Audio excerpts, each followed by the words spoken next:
And good morning to everyone. दोस्तों, कैसे आप लोग? स्वागत करता हूं मैं आपका आपके अपने प्लेटफॉर्म A1IS यूट्यूब चैनल पे। आज हम लोग 1 फरवरी से रिलेटेड कुछ इंपॉर्टेंट करंट अफेयर्स देखने वाले हैं। आप जो जो क्वेश्चंस मैं आपको देता हूं टेलीग्राम चैनल हमारे A1IS पे, उन क्वेश्चंस का जो आप आंसर लगाते हैं उनको भी मैं देखता रहता हूं, और उससे मैंने कुछ निष्कर्ष भी निकाला। उसके बारे में भी हम लोग कुछ बात करेंगे अभी, बट एक बार देख लेते हैं। बहुत सारे टॉपिक्स कवर करने वाले हैं, जैसे कि तमिलनाडु के गवर्नर RN रवि ने एक बुक लॉन्च की है, काशी कुंभाभिषेकन। बुक किसी और ने लिखी है, इन्होंने बस लॉन्च किया उसको, ठीक है। इसके बारे में जानेंगे। बीटिंग रिट्रीट सेरेमनी आपने देखा होगा, इंडिया चौक पे मनाई गई रिपब्लिक डे के बाद, हर साल मनाई जाती है। बहुत लोग इसका महत्व नहीं जानते होंगे। कौन सा बैंड, कौन सा ट्यूनिंग बजाया जाता है, उन सारी चीजों पे हम लोग आज डिस्कशन करने वाले हैं। और supreme court passes strict order against manual scavenging. आप सोचेंगे सर मैनुअल स्कैवेंजिंग तो बंद हो गई थी ना, हमने तो बचपन से यही पढ़ा है। बंद हो गई थी, बट उसके बाद भी सुप्रीम कोर्ट को स्ट्रिक्ट ऑर्डर पास करना पड़ता है। क्यों करना पड़ता है उसके बारे में देखेंगे। और गुरपतवंत सिंह पन्नू हमारे सिख भाइयों को कैसे भड़काने की कोशिश कर रहा है, उन सारी चीजों पे भी बात करेंगे, ठीक है। और भी बहुत सारे टॉपिक्स हैं, उन सारी चीजों को हम लोग एक एक करके कवर करने की कोशिश करेंगे, ठीक है। स्टार्ट करें आज के लेक्चर को स्टार्ट करते हैं। बट उससे पहले एक बार देखो, मैंने कुछ क्वेश्चंस दिए होते हैं उसको, उसमें से देखो लीपू लेक एंड नाथुला पास वाला जो इसका आंसर था, मैंने जब पूछा था आपसे कि कैलाश मानसरोवर यात्रा, सिर्फ 40% लोगों ने सही आंसर दिया है ना। मतलब जो आंसर सही देने वाले जो लोग हैं काफी ज्यादा कम है। भाई ये थोड़ी चिंताजनक बात है, ठीक है। तो ध्यान से पढ़ाई करो, जो इजी इजी क्वेश्चन वो छूटने नहीं चाहिए। ऐसे वो इजी क्वेश्चन तो है नहीं, उस लेवल का ही क्वेश्चन है जिस लेवल का क्वेश्चन बीपीएससी आपसे पूछ सकता है, और जो भी एग्जामिनेशन हमसे पूछे जा सकते हैं। देखो इसमें भी देखो, सिर्फ 25% लोग बता पाए सही हमारे इलेक्शन कमिश्नर्स कौन कौन है। कई लोगों को तो ये भी नहीं पता कि हमारे 2 इलेक्शन कमिश्नर और एक चीफ इलेक्शन कमिश्नर है, ठीक है। बहुत लोगों को नाम भी नहीं पता अच्छे तरीके से, बल्कि मैं ये सारी चीजें आपको रेगुलरली कराता रहता हूँ। इसलिए आपको लेक्चर को छोड़ना नहीं है, हर एक क्वेश्चन को अटेंड करना है, यह सोच के कि यही वाला क्वेश्चन आपके एग्जाम में आने वाला है, ठीक है।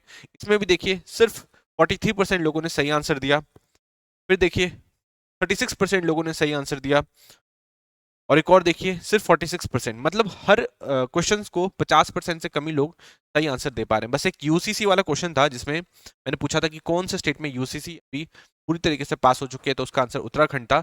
तो वो सब लोगों ने सही दिया, और ज्यादातर जो क्वेश्चन थे उन सब ने गलत दिए हैं, ठीक है। तो ऐसा नहीं करना यार कि इजी क्वेश्चन सिर्फ सही जवाब दे पाओ, थोड़े जो ट्रिकी क्वेश्चन होंगे उसको भी आपको थोड़ा सा करते हुए चलना है ना। अब एक दिन पहले के कुछ करंट अफेयर्स देखते हैं हम लोग, और फिर स्टार्ट करेंगे। पहला देखिए, under what condition can NIA के बारे में कल बताया था, इन्वेस्टिगेट शेड्यूल ऑफेंसेस, है ना। कौन से कंडीशंस में एनआईए इन्वेस्टिगेट कर सकती है शेड्यूल ऑफेंसेस को। तो इसका करेक्ट आंसर क्या है, पूरा आपने पढ़ लिया होगा। इसका करेक्ट आंसर है सुओ मोटो बाय सेंटर और स्टेट रिपोर्ट, है ना। इसमें क्या कहा गया है कि सिर्फ सुप्रीम कोर्ट जब बोलेगा, डायरेक्शन देगा, तभी कर सकता है। भाई बिल्कुल भी ऐसा नहीं है ना। एनआईए के बारे में बता रखा है मैंने आपको। एनआईए 2008 में बनाई गई थी, 2019 में इसमें अमेंडमेंट हुआ, और इसकी जो पावर है इसको और भी बढ़ा दिया गया, और इसके जो शेड्यूल ऑफेंसेस हैं उसके अंदर आने वाले जो भी कानून है उसको और भी बढ़ा दिया गया, उसका स्कोप और भी बढ़ा दिया गया है एनआईए एक्ट में 2019 में अमेंडमेंट करके। ये चीज आप ध्यान रखेंगे, ठीक है। अभी एनआईए के जो चीफ है वो कौन है, डायरेक्टर कौन है, उनका नाम आप मुझे नीचे कमेंट सेक्शन में बताएंगे। क्वेश्चन आने वाला है इसी टाइप से आपके एग्जामिनेशन। क्वेश्चन नंबर 2 पे चलेंगे, who develop the UPI payment system in India, ठीक है। यूपीआई किसने बनाया है, इसका करेक्ट आंसर सबको ही पता होगा, बहुत इजी आंसर इसका। आरबीआई मत लगा के आ जाना, इसका करेक्ट आंसर है NPCI, national payment corporation of India. ये चीज आपको ध्यान रखना है, ठीक है। एनपीसीआई के बारे में बता रखा है, एनपीसीआई ने बनाया है किसको, यूपीआई को बनाया है। ये चीज आपको ध्यान रखना है। इसका full form unified payment interface. कब बनाया था, 2016 में बनाया था, ये चीज बता चुका हूं। एनपीसीआई को किसने बनाया, इसको बनाया आरबीआई ने और इंडियन बैंक एसोसिएशन ने। ये भी चीज आपको मैंने अपने करंट अफेयर के लेक्चर में बताई थी, ठीक है। आरबीआई और इंडियन बैंक एसोसिएशन में ने बनाया, कब बनाया, इसको बनाया 2008 के अंदर। ये चीज आपको ध्यान रखना है। और इसे कौन से एक्ट के तहत बनाया गया, तो पेमेंट एंड सेटलमेंट एक्ट 2007 के तहत बनाया गया। ये चीज आपको ध्यान रखना है, ठीक है। तो पेमेंट एंड, हो सकता है आपसे बोल दिया जाएगा कि कंपनीज एक्ट के तहत बनाया गया, तो आपको ध्यान रखना है पेमेंट एंड सेटलमेंट एक्ट 2007 के तहत बनाया गया है। ये चीज आपको ध्यान रखनी है, ठीक है। तो इस तरीके से क्वेश्चंस आ सकते हैं। ये भी क्वेश्चन पूछा जा सकता है कि एनपीसीआई का हेडक्वार्टर कहां पे, तो इसका हेडक्वार्टर है मुंबई में। ये चीज आपको ध्यान रखनी है। तो हर टाइप के क्वेश्चन को आपको रेडी रखना है, ठीक है। चीजें आई थिंक आप समझ पा रहे होंगे। अब हम लोग नेक्स्ट टॉपिक पे आगे बढ़ेंगे। नेक्स्ट टॉपिक देखते हैं क्या है, नेक्स्ट क्वेश्चन, सॉरी। नेक्स्ट है, what is the primary objective of Semicon India programme? Semicon India programme के बारे में बात करी थी, है ना? मैंने आपको बताया था इंडिया सेमीकंडक्टर मिशन। सेमीकंडक्टर से रिलेटेड जो भी आपके क्वेश्चंस है वो सारे मेरे प्रीवियस लेक्चर में आपसे पूरे हो जाएंगे, मतलब कुछ भी क्वेश्चन आपका बचेगा नहीं, आपको पूरा सेमीकंडक्टर से रिलेटेड सारी चीजें समझ में आ जाएगी। इंडियन सेमीकंडक्टर मिशन कब लॉन्च हुआ था? 2021 में। काम क्या था? एक इकोसिस्टम बनाना किस चीज का? सेमीकंडक्टर का, है ना? क्योंकि फ्यूचर क्या है? फ्यूचर आज का है सेमीकंडक्टर ही। फ्यूचर में वही रहेगा जो सेमीकंडक्टर पे कमांड कर पाएगा, उस सप्लाई चेन का हिस्सा बन पाएगा। सप्लाई सेमीकंडक्टर से रिलेटेड जो सप्लाई चेन है उसका हिस्सा बन पाएगा, वही अपनी इकोनॉमी ग्रो कर पाएगा, वही कंट्री जो है अपनी इकोनॉमी ग्रो कर पाएगा। इसलिए इंडिया भी एक सप्लाई चेन का हिस्सा बनना चाहता है, ये चीज आप ध्यान रखेंगे। सेमीकॉन इंडिया प्रोग्राम के बारे में बताया था कि 76,000 करोड़ के आउटले के साथ लॉन्च करी गई थी, ये चीज आप ध्यान रखेंगे। और अभी 86,000 के आसपास जॉब आ सकती हैं इसके अंदर, ये चीज आप ध्यान रखेंगे, ठीक है? तो what is the primary objective? Primary objective इसका क्या था? प्राइमरी ऑब्जेक्टिव था सेमीकंडक्टर से related boosting semiconductor and display manufacturing in India, ये चीज आप ध्यान रखेंगे, ठीक है? इजी क्वेश्चन था, अगर आप सेमीकॉन इंडिया प्रोग्राम के बारे में जानते हैं तो आप इसको आराम से कर लेंगे। नेक्स्ट देखते हैं। Next, what is the theme of Semicon India? Semicon India की थीम क्या थी? 2024 में जो हुआ, कहां पे हुआ है ये हुआ है यूपी में। यूपी में कहां पे? यूपी में हुआ था नोएडा में, तो आपको ध्यान रखना है। हो सकता है क्वेश्चन में आया कि भारत मंडपम में हुआ, तो आपको ध्यान रखना है नोएडा यूपी में हुआ था। और इसकी थीम क्या थी? इसकी थीम थी शेपिंग द सेमीकंडक्टर फ्यूचर, ये चीज आपको ध्यान रखना है, ठीक है? तो इस तरीके से क्वेश्चंस आने वाले हैं। क्वेश्चन 5 पे चलते हैं। Which department is responsible for preparing union budget in India? Budget से रिलेटेड कुछ इंपॉर्टेंट चीजें मैंने आपको बताई है ना? मैंने बताया कि नीता जो निर्मला सीतारमण पेश करेंगी। आर्टिकल 112 क्या होता है, वो सारी चीजें मैं ऑलरेडी आपको बता चुका हूं। तो कौन सा डिपार्टमेंट बजट को प्रिपेयर करता है, यूनियन बजट को प्रिपेयर करता है? तो इसका करेक्ट आंसर है डिपार्टमेंट ऑफ इकोनॉमिक अफेयर्स, ये चीज आपको ध्यान रखना है, ठीक है? डिपार्टमेंट ऑफ इकोनॉमिक अफेयर्स के अंदर एक डिवीजन आता है जिसका नाम है बजट डिवीजन, ये चीज आपको ध्यान रखना है। इसका काम है बजट को प्रिपेयर करना। और ये किसके अंदर में आता है? ये आता है मिनिस्ट्री ऑफ फाइनेंस के अंदर में, ये चीज आपको ध्यान रखना है, ठीक है? तो इस तरीके से को आप कवर करते हुए चलेंगे, समझ में आया? तो हम लोग चलते हैं आज के टॉपिक्स पे। पहला टॉपिक देखते हैं। पहला टॉपिक क्या है? Kashi has been the spiritual centre of gravity. ये हम लोग 1 फरवरी के करंट अफेयर्स करने वाले हैं आज के, है ना? जो इससे पहले क्वेश्चंस मैंने आपको कराया, आपको कल के हैं 31 जनवरी में जो मैंने आपको क्वेश्चंस दे रखे थे टेलीग्राम पे, वो सारे क्वेश्चंस थे, ठीक है? अब ध्यान से सुनेंगे आज के करंट अफेयर्स, फिर जो क्वेश्चन मिलेगा आपको टेलीग्राम पे उसे जरूर सॉल्व करना है, ठीक है? देखिए, Kashi has been the spiritual centre of gravity of our country for thousand of years, says governor Ravi, है ना? तो आर एन रवि के बारे में जानते होंगे, ये है ना? आर एन रवि साहब, नाम ध्यान रख लो, हमेशा न्यूज में रहते हैं और काफी बार कंट्रोवर्सी में भी रहते हैं, ठीक है? ये तमिलनाडु के गवर्नर हैं और इन्होंने एक बुक लॉन्च की है, ठीक है? बुक कौन सी है? बुक एक बार देख लेंगे। क्वेश्चन ऐसे आ सकता है कि बुक का नाम दिया हो और उसके राइटर का नाम पूछ लिया गया हो, ठीक है? तो इस बुक का नाम है काशी कुंभाभिषेकन, है ना? इस पर महाकुंभ भी लगा था, तो आपको ध्यान रखना है काशी कुंभाभिषेकन नाम की बुक किसने लॉन्च की है? राइटर का नाम है सुब्बू सुंदरम, ठीक है? ये चीज आपको ध्यान रखना है। तो चेन्नई में इस बुक को लॉन्च किया गया, तमिलनाडु के गवर्नर आर एन रवि साहब, ये चीज आप ध्यान रखेंगे, ठीक है? आर एन रवि साहब ने इसे लॉन्च किया, ये चीज आप ध्यान रखेंगे। आर एन रवि साहब है तमिलनाडु के गवर्नर, और आपको पता है कि कुछ दिन पहले एक बहुत बड़ी कंट्रोवर्सी हो गई थी जब ये तमिलनाडु की स्टेट असेंबली से वहां से वॉकआउट कर गए थे। क्यों? क्योंकि इन्होंने आरोप लगाया था वहां की स्टेट गवर्नमेंट के ऊपर कि आप नेशनल एंथम का डिसरिस्पेक्ट कर रहे हो, जो कि आपको नहीं करना चाहिए। बात भी सही है, बट फिर उन्होंने उनकी गवर्नमेंट की तरफ से भी जवाब आया था कि आपको चाइल्डिश बिहेवियर नहीं दिखाना चाहिए, इस टाइप से वॉकआउट नहीं करना चाहिए। आपको पहले स्टेट असेंबली, तमिलनाडु की स्टेट असेंबली वहां की परंपरा क्या रही है पहले उसको जानना चाहिए, उसके बाद कोई सवाल उठाना चाहिए। तो बहुत बड़ी कंट्रोवर्सी तो हुई थी, है ना? उससे पहले भी 1-1.5 साल पहले भी सेम चीज हुआ है, ये चीज आपको ध्यान रखना है। तो आर एन रवि साहब काफी कंट्रोवर्सी में थे, ये चीज आप ध्यान रखेंगे।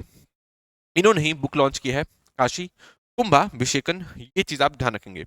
इसी इवेंट के दौरान ये बताते हैं कि काशी का, जिसे हम लोग वाराणसी भी कहते हैं, काशी का तमिलनाडु से एक बहुत ही गहरा संबंध रहा है, बहुत हजारों सालों से, ये चीज आपको ध्यान रखना है, ठीक है? एक कल्चरल बॉन्ड रहा है और अभी भी 40,000 के आसपास जो परिवार है, 40,000 के आसपास जो परिवार हैं, तमिलनाडु की जो फैमिलीज हैं, वो काशी में रहती हैं, है ना? आप जानते होंगे बहुत सारे ऐसे पंडित ये सब भी होते हैं, है ना? प्रीस्ट होते हैं जो कि कहाँ से आए होते हैं? साउथ से होते हैं वो, है ना? और काफी ज्यादा वो रीति रिवाज से वो जो हमारा धर्म है उसको फॉलो करने की कोशिश करते हैं, ये चीज आप ध्यान रखेंगे। तो यही बता रहे थे कि 40,000 से ज़्यादा जो फैमिलीज हैं जो तमिलनाडु की हैं वो कहाँ पे रह रही है, अभी काशी में रह रही हैं और अपने धर्म के प्रति समर्पण है, ये चीज़ आप ध्यान रखेंगे। और इन्होंने बात की कि जो सनातन धर्म है वो वेल्थ क्रिएट करने की बात करता है, ठीक है, वेल्थ क्रिएट करने की बात करता है, सिर्फ अपने लिए नहीं, ऐसा नहीं कि सेल्फिश रीजन की वजह से हम लोगों ने क्रिएट कर लिया, नहीं, अपने लिए नहीं, सोसाइटी के लिए, सोसाइटी में दान देने के लिए, ये चीज आपको ध्यान रखना है, ठीक है। तो धार्मिक तरीके से धर्म के लिए पैसा क्रिएट करने की बात करता है कौन, सनातन धर्म, किसने कहा, आर.एन. रवि साहब ने कहा, ये चीज आपको ध्यान रखना है, ठीक है। एक एक वर्ड मैं आपको बताता हूँ, टेम्पल इकोनॉमी, आपने सुना होगा, नहीं भी सुना होगा तो इसके बारे में जरूर सर्च करिएगा। टेम्पल इकोनॉमी, ये टेम्पल इकोनॉमी क्या होता है, हो सकता है अभी नहीं, आज से 2-3-4 साल बाद, 5 साल बाद कभी आपको सुनने को मिल जाए टेम्पल इकोनॉमी आपके यूपीएससी मेंस के बारे में, ठीक है। तो टेम्पल इकोनॉमी क्या होती है इसके बारे में थोड़ा सा देखिएगा। जो हमारी पुरानी सोसाइटी थी, है ना, जो बहुत पुरानी सोसाइटी थी हमारी, जो एक कहते हैं हम लोग की धर्म के हिसाब से चलती थी, अब तो हम लोग बहुत ज्यादा अधर्मी हो गए हैं, ठीक है। तो उसका जो बेसिस था, उसका जो कोर था, वो टेम्पल इकोनॉमी ही था, है ना। अभी भी आप देखते होंगे, अभी भी जैसे कि काशी विश्वनाथ टेम्पल है, कहाँ पे, काशी में, आप जानते हैं वाराणसी में काशी विश्वनाथ टेम्पल है। इसमें टोटल चढ़ावा कितने का आया आपको पता है, इसमें टोटल चढ़ावा कितने का आया आपको पता है, इसमें टोटल जो चढ़ावा है वो आई थिंक 100 करोड़ से भी ज्यादा पार कर जाता है हर एक साल में, ये चीज आप ध्यान रखेंगे, ठीक है। तो मतलब बहुत ज्यादा चढ़ावा आता है।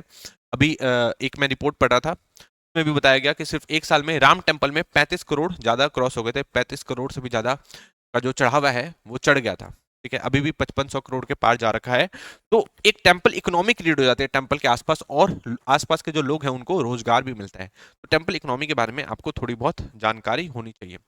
यही सब बात हुई, साथ में उन्होंने काशी तमिल संगमम की भी बात करी, ये चीज आप ध्यान रखेंगे।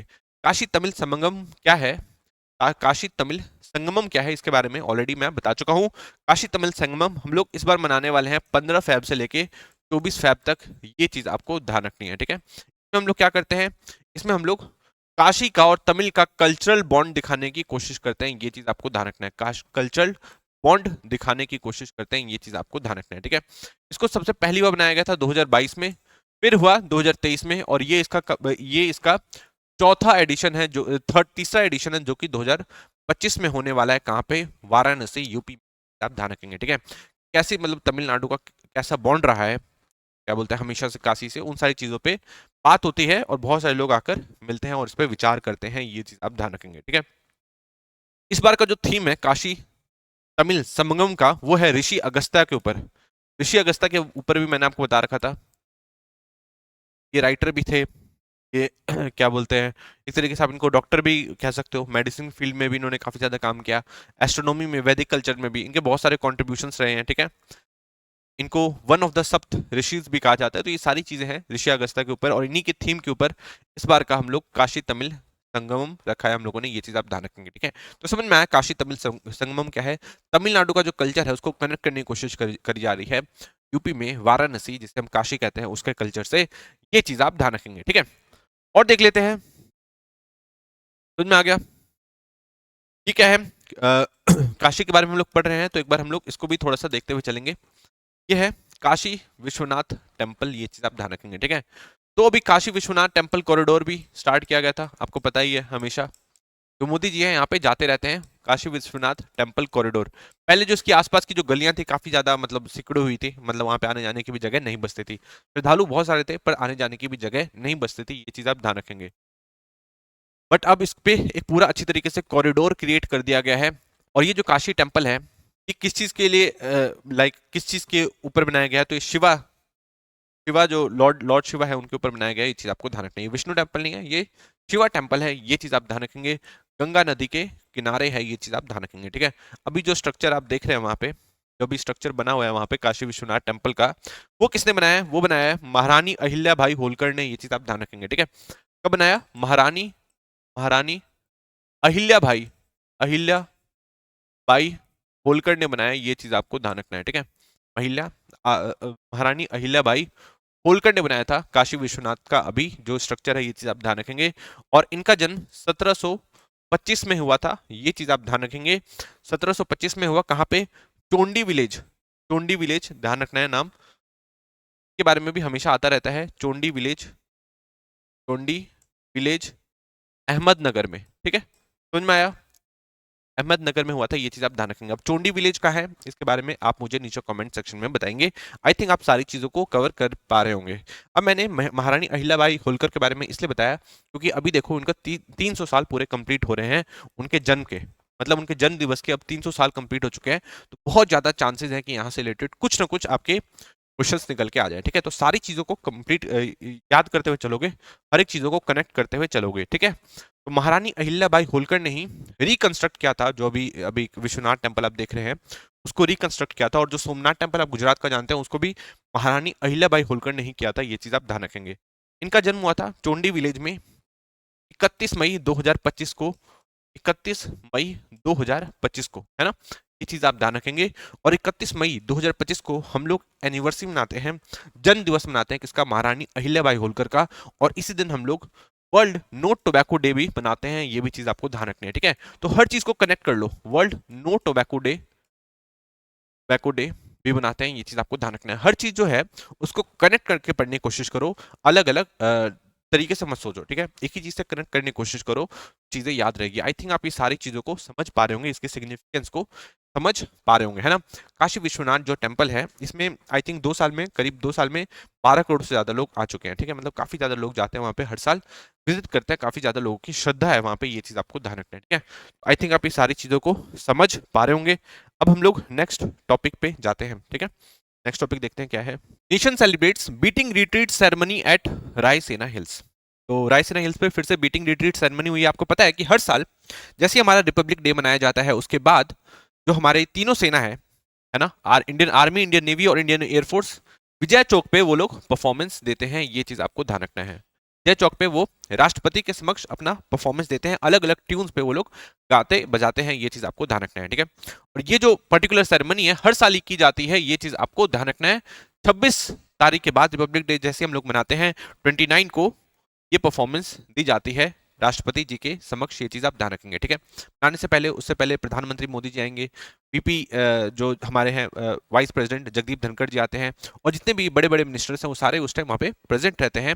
और फिर जैसे ही बग्गी से आती हैं हमारी जो प्रेसिडेंट जो हैं वो आएंगे, तो उसके बाद उनको रिसीव किया जाता है और फिर बीटिंग रिट्रीट सेरेमनी जो है वो स्टार्ट होती है। ये चीज आपको ध्यान रखना है, कहाँ पे, रायसेना हिल्स पे, है ना।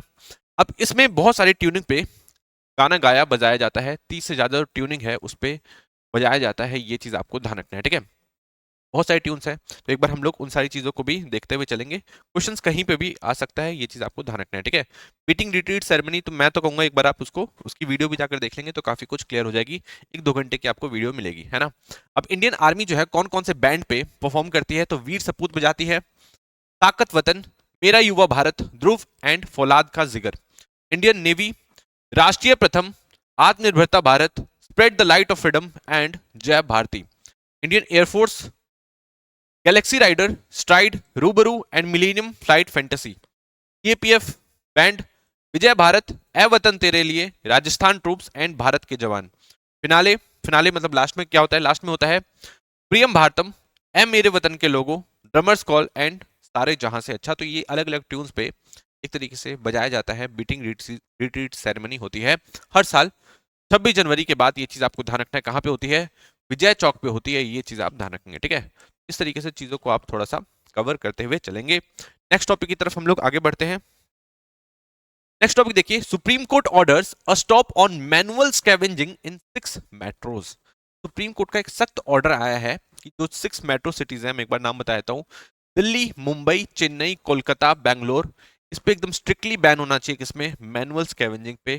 सुप्रीम कोर्ट की तरफ से ये बात कही गई है, ये चीज आपको ध्यान रखना है। ठीक है, अब आप सोचोगे सर मैनुअल स्कैवेंजिंग के बारे में तो हम लोगों ने सुना था कि ये बहुत पहले ही बैन हो चुकी है, तो आपको ध्यान रखना है। उसके बाद भी ये काफी प्रेवलेंट है इन सारे सिटीज में, और इसलिए सुप्रीम कोर्ट है काफी गुस्सा हुआ है और इन्हें निर्देश दिया है कि भाई आप हम लोग के सामने एक एफिडेविट इससे रिलेटेड पेश करो। किसने कहा है, सुप्रीम कोर्ट ने कहा है। ये चीज आपको ध्यान रखना है मैनुअल स्कैवेंजिंग को लेकर। मैनुअल स्कैवेंजिंग होता क्या है, मैनुअल स्कैवेंजिंग ये आपने देखा होगा, मैं तो दिल्ली में रहा तो मैंने हर जगह ये देखा था कि जो मैनुअल स्कैवेंजिंग ये होती थी, लोग इसके अंदर घुसते थे और वही अपने हाथों से ही जो अंदर का नाला है में काफी ज्यादा मलमूत्र भी होता है उसको साफ करते थे ये अपने हाथों से, ये चीज आपको ध्यान रखना है। ठीक है, इसमें भी देखा गया कि जो 97% जो लोग हैं ये हमारे दलित भाई बहन है, ये चीज आपको ध्यान रखना है। दलित भाई जो है हमारे वो इसमें इन्वॉल्व हैं, ये रिपोर्ट्स के तहत कहा गया है। ये चीज आपको ध्यान रखना है, ठीक है।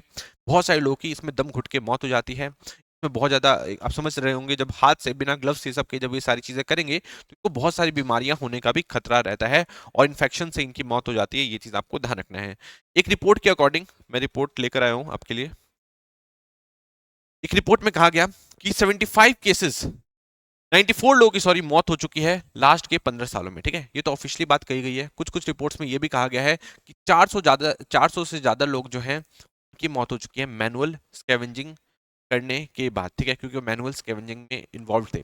इससे रिलेटेड 75 केसेस भी लिखे गए थे, पर सिर्फ एक ही केस में कन्विक्शन हुआ है, ये बात कही गई है। और ये बताया गया कि जो भी लोग मैनुअल स्कैवेंजिंग में इन्वॉल्व हैं उसमें से 97% जो लोग हैं वो दलित दलित कम्युनिटी से बिलोंग करते हैं। हमारे दलित कम्युनिटी के भाई बहन हैं। ये चीज आपको ध्यान रखना है, जिनको हम लोग नीचा कास्ट बोलते हैं। कुछ लोग जो है नीचा कास्ट बोलते हैं, उन लोग से ये करवाया जाता है। ये चीज आपको ध्यान रखना है। तो ये रिपोर्ट में ये बात कही गई है। तो व्हाट इज मैनुअल स्कैवेंजिंग? वही है कि हम लोग हाथों से ही जो जो मलमूत्र की जगह है, ठीक है, जो नाला है उसको साफ करते हैं, तो उसे हम लोग क्या कहते हैं? Manual scavenging. ये चीज आपको ध्यान रखना है, ठीक है। तो क्या इसके लिए कोई कानून हमारे पास नहीं है? तो कानून बिल्कुल है भाई हमारे पास।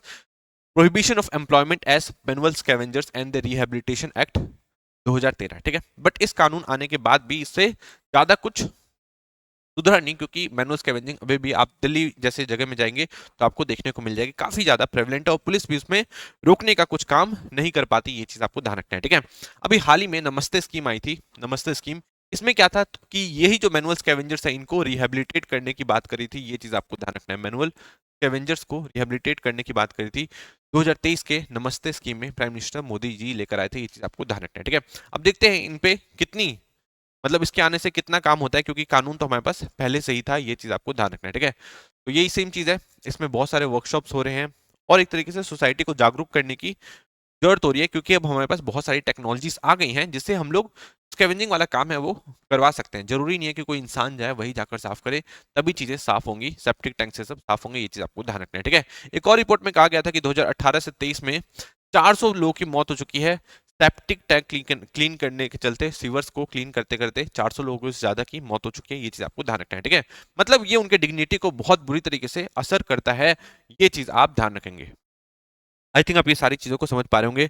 इसमें कास्ट वाला एंगल भी आया है कि जो नीचे कास्ट के लोग माने जाते हैं, जिनको हमारे सो कॉल्ड सोसाइटी में, हमारे सोसाइटी में सो कॉल्ड ऊपर कास्ट और नीचे कास्ट का एक दर्जा बना दिया है। उसमें देखा गया है कि दलित कम्युनिटी के जो लोग हैं, दलित कम्युनिटी के जो हमारे भाई बहन हैं, वो लोग इसमें ज्यादा इन्वॉल्व रहते हैं। ये चीज आपको ध्यान रखना है, ठीक है। वो अपने आप को इसमें फंसा वो महसूस करते हैं, क्योंकि उनको कोई और, उनके पास कोई और ज्यादा स्किल्स उनको नहीं दिखती और उसकी वजह से वो यही काम लगातार करते रहते हैं और कभी भी अपनी गरीबी से बाहर आते नहीं है ना। क्योंकि पैसे भी तो ऐसे, तो इतने पैसे तो मिलते नहीं कि एक बार पैसे कमा लिया और फिर कहीं और कुछ कर लिया, नहीं। वो उस काम में लगातार ही घुसे रहते हैं और उस काम से कभी निकल नहीं पाते, एक विशियस साइकिल में फंस जाते हैं। ये चीज आपको ध्यान रखना है, ठीक है। तो अब हमें इसे स्ट्रिक्टली दूर करने की जरूरत है। अंबेडकर साहब ने कहा था कि man is not scavenger because of his work. Work के चलते वो स्कैवेंजर नहीं है, वो बाय बर्थ स्कैवेंजर हो गया है, ठीक है। मतलब कोई किस जाति में पैदा हुआ है उससे डिसाइड होगा कि वो क्या करने वाला है, ठीक है। अगर वो राजपूत है, अगर वो ब्राह्मण है, तो वो हो सकता है लैंडलॉर्ड बने, और अगर वो दलित कास्ट में है तो वो स्कैवेंजर भी बन सकता है। किसने कहा है? अंबेडकर साहब ने कहा है। ये चीज आपको ध्यान रखना है, ठीक है। क्योंकि देखा गया कि जितने भी लोग हैं वो सारे दलित कम्युनिटी से ही मिलते हैं। ये चीज आपको ध्यान रखना है, ठीक है। नेक्स्ट देखते हैं, नेक्स्ट टॉपिक की तरफ हम लोग आगे बढ़ेंगे। नेक्स्ट है Gurpatwant Singh Pannu, Sikhs for justice, inciting Sikhs in army and police to desert government tells UAPA tribunal, ठीक है। तो सिक्स फॉर जस्टिस आप जानते होंगे, एक ऑर्गेनाइजेशन है, आतंकवादी संगठन है। इसको बैन कर रखा है हमारी भारतीय सरकार ने, 2019 में ही बैन कर दिया था। 2024 तक का बैन था और फिर 2024 में इसे फिर से बैन कर दिया गया। अगले 5 सालों के लिए फिर से सिक्स फॉर जस्टिस जो है वो बंद हो चुका है। ये चीज आपको ध्यान रखना है, ठीक है। अब सिक्स फॉर जस्टिस के जो सरगना है वो है गुरपतवंत सिंह पन्नू, है ना। ये सो कॉल्ड अपने आप को बहुत बड़ा एक्टिविस्ट मानते हैं, किसके? सिक्स के। और ये कहते हैं कि सिक्स के लिए अलग से जमीन रखेंगे, मतलब अलग से एक देश बनाएंगे जिसका नाम खालिस्तान होगा। ये चीज आपको ध्यान रखना है, ठीक है। तो गुरपतवंत सिंह पन्नू इंडिया में आतंकवादी घोषित हो रखा है, आपको पता ही है। अभी ये यूएस एंड कनाडा में रहता है और वहीं की इनके पास सिटीजनशिप है। ये चीज आपको ध्यान रखना है। और यूएस और कनाडा में ये लॉ को प्रैक्टिस करते हैं, वहां पे ये वकील का काम कर रहे हैं, वकालत का काम कर रहे हैं, और पार्ट टाइम ये इंडिया में टेररिज्म फैलाने का भी काम करते हैं। ये चीज आप ध्यान रखेंगे, ठीक है। अभी इन्होंने एक तरीके से जब हमारा चाइना और इंडिया का स्टैंड ऑफ चल रहा था, तो वहां पे जो जवान थे उसमें जो सिक्स थे उनको भड़काने की कोशिश करते हैं कि भाई आप चाइना के खिलाफ मत लड़ो, ठीक है, मतलब इस टाइप के काम करने की कोशिश करते हैं। पुलिस को बोलते हैं कि भाई जब यहाँ से कोई फार्मर्स वाला निकलेगा और उसमें सिक्स होंगे तो उनको मत रोकना, उनको जो करना है करने देना, ठीक है। तो मतलब इस टाइप से भड़काने की कोशिश करते हैं, धर्म के नाम भड़काने की कोशिश करता है कौन? गुरपतवंत सिंह पन्नू। ये चीज आपको ध्यान रखना है।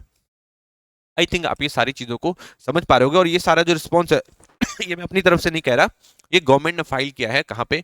यूएपी ट्रिब्यूनल में। यूएपी का जो ट्रिब्यूनल है उसको बताया कि गुरपतवंत सिंह किस किस टाइप के काम कर रहे हैं, ये चीज आपको ध्यान रखना है। साथ में ये लगातार थ्रेट कॉल दे रहा है इंडिया के डिफेंस मिनिस्टर राजनाथ सिंह को भी, पार्लियामेंट को उड़ाने की बात करता है और लोगों को मारने की बात करता है, ये चीज आपको ध्यान रखना है, ठीक है। इसने जो भी महाकुंभ मेला चल रहा है उसको भी उड़ाने की बात की थी, उसमें भी बोला कि हम लोग कुछ बहुत बड़ा कांड करवा देंगे। तो लगातार ये थ्रेट पेश कर रहा है इंडिया की, इंडिया इंडिया मतलब हमारी कंट्री के लिए, ये चीज आपको ध्यान रखना है, ठीक है। इसने ये भी लगातार भड़काने की कोशिश कर रहा है जो हमारे सिक्स हैं, जो हमारे अलग अलग बटालियंस में काम कर रहे हैं, हमारे आर्मी में काम कर रहे हैं, उनको भड़काने की कोशिश कर रहा है कि भाई आप आओ और अपने ही लोगों को मारना स्टार्ट कर दो, अपने ही जो बटालियन है उसी में से उसी को मारना स्टार्ट कर दो। इसके ऊपर आरोप लगाए हैं गुरपतवंत सिंह पन्नू के ऊपर, ठीक है। और इससे क्या निकल के आ रहा है? और निकल के आ रहा है कि ये लगातार ही कनाडा में और यूएसए में केस फाइल कर रहा है इंडिया के खिलाफ और झूठ मूठ के केस बना के डालने की कोशिश करता है कौन? सिख फॉर जस्टिस का सरगना गुरपतवंत सिंह पन्नू। ये चीज आपको ध्यान रखना है, ठीक है। सिख फॉर जस्टिस 2007 में बनाई गई थी। अभी जो उसका सरगना है गुरपतवंत सिंह पन्नू, 45 से ज्यादा ही उम्र का है। उसका जो जन्म हुआ था वो पंजाब में ही हुआ था और फिर वहीं से इन्होंने पंजाब यूनिवर्सिटी से ही आई थिंक लॉ की डिग्री ली थी और फिर उसके बाद अभी यूएस में चला गया और यूएस का सिटीजन बन गया है। ये चीज आपको ध्यान रखना है, ठीक है। इस तरीके से चीजों को थोड़ा सा कवर करते हुए चलेंगे। नेक्स्ट देखते हैं, नेक्स्ट टॉपिक क्या है। ये चीज मैंने आपको बता दिया, आप एक बार इसको इंग्लिश और हिंदी दोनों में पढ़ सकते हैं। नेक्स्ट देखते हैं 16 page form to priest certificate Uttarakhand UCC rules for living. तो मैंने आपको उत्तराखंड से रिलेटेड कुछ चीजें बताई थी, है ना। यूनिफॉर्म सिविल कोड लागू हो चुका है कहाँ पे? उत्तराखंड के अंदर। अब यहाँ पे क्या हुआ है कि अगर आप किसी से शादी करते हैं, अगर आप किसी से शादी करते हैं तो आपको 2 महीने के अंदर रजिस्ट्रेशन कराना ही होगा। अगर आप किसी के साथ लिव इन में रहते हैं, मतलब अनमैरिड कपल जब लिव इन में रहते हैं तो उनको रजिस्ट्रार के पास से आके अपना मतलब साइन देना होगा और वहां पे रजिस्ट्रेशन कराना होगा 1 महीने के भीतर ही, ठीक है। और अपने प्रीवियस रिलेशंस के बारे में भी बताना होगा, मम्मी पापा की परमिशन भी चाहिए। मतलब काफी चीजों को फॉर्मलाइज कर दिया है और मुश्किल भी बना दिया है अनमैरिड कपल्स के लिए। कहाँ पे? उत्तराखंड में। ये चीज आपको ध्यान रखना है, ठीक है। उत्तराखंड के जो सीएम है वो कौन है? वो है पुष्कर धामी। ये चीज आपको ध्यान रखना है, ये चीज आपको ध्यान रखना है। यूनिफॉर्म सिविल कोड क्या होता है? आर्टिकल 44 में इसकी बात करी गई है। ये क्या करता है? ये जो हमारे सिविल लॉज है उनको कोडिफाई करता है, ये चीज आपको ध्यान रखना है। ये जो हमारे सिविल लॉज हैं, सिविल लॉज में भी जो पर्सनल लॉज हैं, सॉरी पर्सनल लॉज उनको कोडिफाई करता है, ये चीज आपको ध्यान रखना है, ठीक है। क्रिमिनल लॉज को कोडिफाई नहीं करता, ये चीज आप ध्यान रखेंगे। अब आप मुझे नीचे कमेंट सेक्शन में बताएंगे क्या ये ट्राइब्स जो हैं अलग अलग उनके ऊपर भी लागू होगी? अगर करना पड़ा उसको लागू तो क्या ये ट्राइब्स पे भी लागू होगी? ये चीज आप मुझे नीचे कमेंट सेक्शन में बताएंगे, ठीक है। नेक्स्ट टॉपिक पे आगे बढ़े। नेक्स्ट टॉपिक देखते हैं क्या है। नेक्स्ट है why Taiwan wants to hire workers from north eastern states under the new labour pact with India, ठीक है। तो अभी ताइवान में क्या होता, कुछ दिन पहले की बात है, 5-6 महीने पहले की बात है, वहां के एक मिनिस्टर की तरफ से कहा गया था कि हम लोग कुछ इंडियंस लोग लाने वाले हैं जो कि ताइवान में एक तरीके से हेल्प करेंगे, कंस्ट्रक्शन जैसे जो काम होते हैं उन सब चीजों में काम करेंगे। कौन? लेबर वाला काम करेंगे इंडियंस, ठीक है। अब वहां के लोग इतने ज्यादा रेसिस्ट है कि वो गुस्सा हो गए कि यार वो यहाँ पे आएंगे तो क्राइम बढ़ेगा, ये सब वो सब, है ना। बहुत सारी बात कही गई। आपको पता होगा साउथ कोरिया में, ताइवान में, इन सब जो जगहों पे बहुत ज्यादा रेसिज्म देखा जाता है और वो हम लोगों को काले लोग कहते हैं कि भाई ये लोग आएंगे तो सब कुछ ना बर्बाद करेंगे, यहाँ पे क्राइम बढ़ेगा, ये बढ़ेगा, वो बढ़ेगा, इस टाइप की बातें कही जाती है कहाँ पे? ताइवान में, ठीक है। तो फिर उसके बाद जो उनके मिनिस्टर्स हैं उन्होंने माफी मांगी कि नहीं नहीं हम लोग नहीं लाने वाले, ठीक है। बट अभी उन्होंने क्या कहा कि जो हम लोग नॉर्थ ईस्टर्न स्टेट्स हैं, है ना, वहाँ के लोग जनरली गोरे भी होते हैं, आपको पता ही है, तो उन लोगों को लेकर आएंगे और वो लोग यहाँ पे काम करेंगे और इंडिया शायद इसके लिए अग्री भी हो गया है। ये चीज आपको ध्यान रखना है, ठीक है। तो अब ये लोग हमारे इंडियन जो लेबरर्स हैं वो आपको देखे जा सकते हैं कहाँ पे? ताइवान के अंदर। पर वो जो लेबरर्स होंगे ज्यादातर नॉर्थ ईस्टर्न जो हमारे स्टेट्स हैं उनके होंगे, ये चीज आपको ध्यान रखना है ना। अभी इसराइल में इसराइल में जो लेबरर्स थे उन्होंने रिप्लेस कर दिया है फलस्तीनियन को, है ना, क्योंकि इसराइल के अंदर बहुत सारे फलस्तीनी लोग भी काम कर रहे थे, लेबर वाला काम करते थे, बट अब उनको हटा दिया गया है और इंडिया ने उनको रिप्लेस कर दिया। इंडियन जो लेबरर्स हैं उनको रिप्लेस कर दिया, ये चीज आपको ध्यान रखना है, ठीक है। आपको पता है कि इंडियन जो लेबरर्स हैं उनकी डिमांड पूरे वर्ल्ड में ही रहती है और इनको काफी अच्छे पैसे भी मिल रहे हैं, तो इंडिया के जो लेबर्स हैं उनके लिए काफी ज्यादा फायदा भी है। लास्ट न्यूज देखते हैं, Egypt Jordan leaders reject force displacement of Palestinians from Gaza. तो आपको पता है कि इजराइल ने अभी क्या किया फिलिस्तीन के अंदर, है ना, मतलब सो कॉल्ड फिलिस्तीन है, मतलब जो भी है, गाजा के अंदर क्या किया आपको पता है ना। गाजा ने पहले बहुत बड़ा एक तरीके से हमला किया था किसके ऊपर, इजराइल स्टेट के ऊपर 7 अक्टूबर को, और उसका बदला लेने के चलते अभी तक इजराइल 40,000 फिलिस्तीनियों को मार गिराया है। ये चीज आपको ध्यान रखना है। ये था सब जो बाइडेन के टाइम पे, जो कि काफी ज्यादा सॉफ्ट माने जाते हैं इसके प्रति, थोड़े से लेफ्ट लीनिंग है, काफी ज्यादा सॉफ्ट माने जाते हैं गाजा के रहने वाले लोगों के प्रति। अब आ गए हैं वहां पे डोनाल्ड ट्रंप, जो कि और हार्डकोर राइटिस्ट है, ठीक है, राइट विंग के लीडर हैं, आपको पता ही है ट्रंप। और वो तो पूरी तरीके से खत्म ही करना चाहते हैं फलस्तीनियों को, और चाहते हैं कि फलस्तीनियों को वो हटा के कहां भेज दें, वो भेज दें इजिप्ट में और जॉर्डन में। और इजिप्ट और जॉर्डन दोनों ने ही इसको पूरी तरीके से रिजेक्ट कर दिया कि भाई हम लोग इसमें आपका बिल्कुल भी साथ नहीं देने वाले। ये चीज आपको ध्यान रखना है, ठीक है। इजिप्ट और जो जॉर्डन है ना, काफी ज्यादा बड़े अलाय हैं किसके, एक तरीके से यूएस के, मतलब उनके इशारे पे ही काम करते हैं। पर इन्होंने यह काम करने से मना कर दिया कि भाई हम लोग किसी भी फलस्तीनियों को नहीं लेंगे, और जो उनका लैंड था हम लोग चाहते हैं कि वो लोग वहीं पे रहें। इस टाइप से फोर्स्ड डिस्प्लेसमेंट जो आप लोग करने की कोशिश करो, जबरदस्ती वहां से उनको खाली करवाने की कोशिश करो, वो बिल्कुल गलत है। इससे पहले डोनाल्ड ट्रंप का आपने बयान सुना होगा, जब वो इलेक्शन लड़ रहे थे तो वो ग्रेटर इजराइल की बात कर रहे थे ना, कि एक ग्रेटर इजराइल होना चाहिए। तो उसी सपने को पूरे करने में लगता है वो लग गए हैं, और वो चाहते हैं कि सिर्फ वहां पे ज्यूज रहें और इस्लाम को फॉलो करने वाला वहां पे कोई भी नहीं रहे, जो कि बिल्कुल गलत है। तो एक तरीके से इसराइल ने अभी तक 40,000 से लोगों से ज्यादा लोगों, ऑफिशियली मैं कह रहा हूं, हो सकता है 50-60 हजार लोगों को अभी तक इसराइल मार चुका है गलत तरीके से उन्हीं की जमीनों पे। तो आई थिंक अब आपको ये सारी चीजें समझ चुकी होगी, और इसराइल और हमास का क्या इशू है, आई थिंक आप ये सारी चीजों को समझ चुके होंगे ऑलरेडी, है ना। इसी के साथ आज की वीडियो को समाप्त करेंगे। Thank you so much.